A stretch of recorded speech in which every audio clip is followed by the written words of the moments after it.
So we've talked a lot about inflation, and we've all seen the data. It's going up, it's coming down, and maybe it's going to go up again. What do you guys see? Maybe this is one area where we differ in our views, where I do think over the long term that the Fed is going to achieve its 2% mandate of inflation, especially because when you break it down, and this is something we've talked about in a number of pieces that we've put out in our various calls, is that roughly 1/3 of overall inflation is shelter related. And it's the one component that continues to slide month after month, especially now where we've seen mortgage rates go up to 7.5%, 8%. That has a significant impact on the overall level of demand. Now, the one piece that also has to balance out there is the supply side of the equation. And we're continuing to see new home inventory come online, which will help balance out prices a little bit. But if that measure, the shelter component of CPI, continues to slide over the course of the next year, I think we do continue to move towards the Fed's 2% mandate of inflation. Perhaps not by the middle of 2024, but I think we are going to get there. But see, you're moving the goalposts here. You said, oh no, this is doable and this is sustainable. Which a good forecaster generally does. Anyway. Give them a number, give them a date, never give them both. Right. Well, you also said over the long term it's achievable, but is that a short term achieving of the goal, right? Right. Because housing and rent doesn't stay down, right? Right. Because I've always been, I have agreed with you until we got to about this point, and I'm not saying now I've changed my mind. I always thought the last 150 basis points was going to be the hardest part of the Fed's job. Right? Yep. Because it has a big impact. Yeah, and you especially have the fishhook now going on with energy prices. Right. And energy prices correlate very closely to food prices as well as other components of the economy. So I guess I would caveat my comments by saying if the shelter piece continues to slide, the other areas like energy have to moderate to some degree as well. It's probably fair. Yeah, and one of the things, that's always important when you're talking about monetary policy and how it drives inflation is remembering the fact that monetary policy works with a lag, right? Mm-hmm. So it takes time for the effects of higher rates to bleed into the overall economy.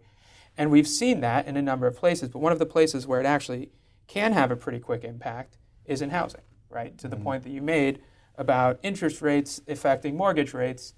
Well, the impact from those higher rates then takes time to feed into the data, right? So while it can slow the pace of housing sales, which we've absolutely seen over the past couple of years, prices tend to catch up with a lag. So based on the sales data we've seen and the price data we've seen, I do expect to see continued improvement on the shelter side, which to your point, Pete, should help on the overall inflation side. Right.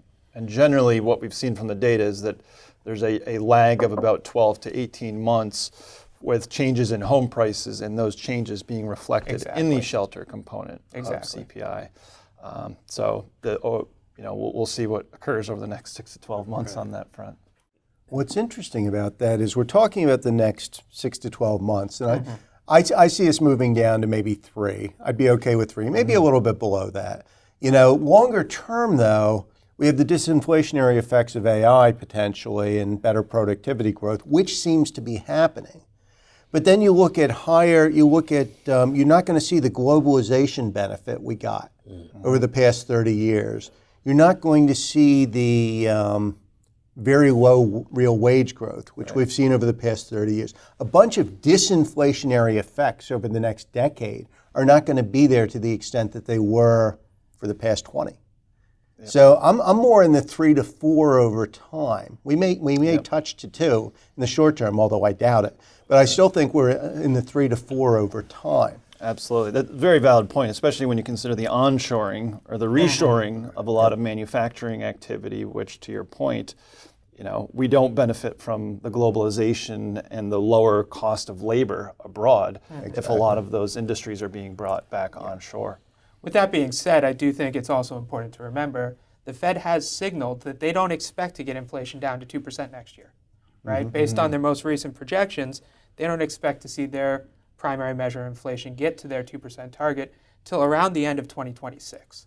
Okay.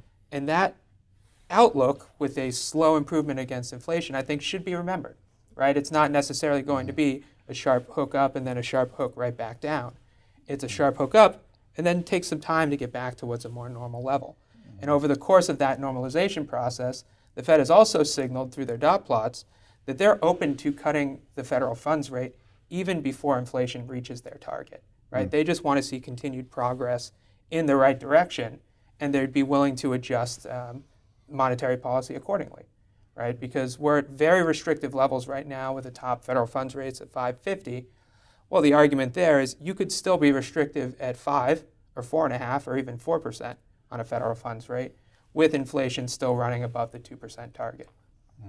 But I think that's what the market has to get used to is higher for longer, Yeah. right? I think Yeah. you even saw it last week when long rates started to come down, risk assets went and completely rallied unlike anything that we've seen so far this year.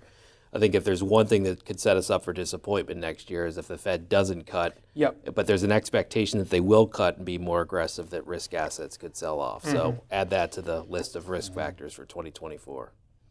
The key part of that is that people have to get used to this, right? And this is kind of where what your baseline is, right? And as the guy around the table with all the gray hairs, 3% inflation and 5.5% on the 10-year is not bad, right? Like I lived through that. People had jobs, the economy grew, they bought houses, the equity market went up, right? So it's this market's hung up on when the Fed's going to cut rates, where my view is if we can just figure out what normal is, you can make investment decisions based off normal that can be quite additive to portfolios. But it's this short term, to Brian's point, the 10-year went to 5 to 450 and the S&P took off. It's just, it's clouding the decision-making process. And I think that's exactly right, Chris. In fact, at our national conference, that's what I talked about. What's normal? What should interest rates be?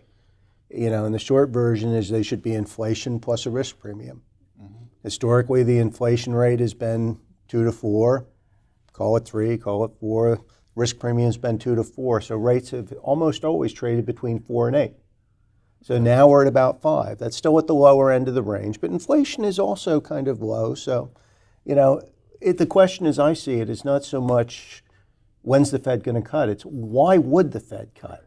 And I don't think we see a compelling reason until we see employment fall off a cliff. Yeah.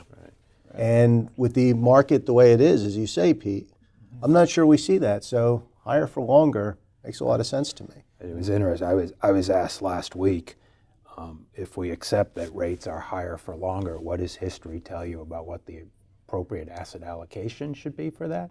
And as I started thinking about it, my answer was, I don't think the interest rate part of it is the key determinant, right? Because if you go back to what you just said, the mid to late 90s and the dot-com boom rates were over 4%.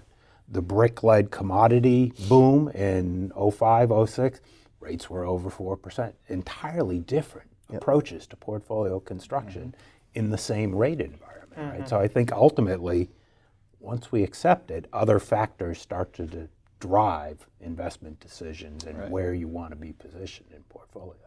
Absolutely. And that's actually, I think, a really good insight. It's not the absolute level, it's the change. If in fact rates are going to be stable more or less where they are right now, then rates come off the table as a factor driving market decision making. Yep, exactly. That's a wrap. So buy some Very good. bonds. All right, guys. Awesome. Good job, guys. Yeah, Thank that was you. great. Thanks. That was fun.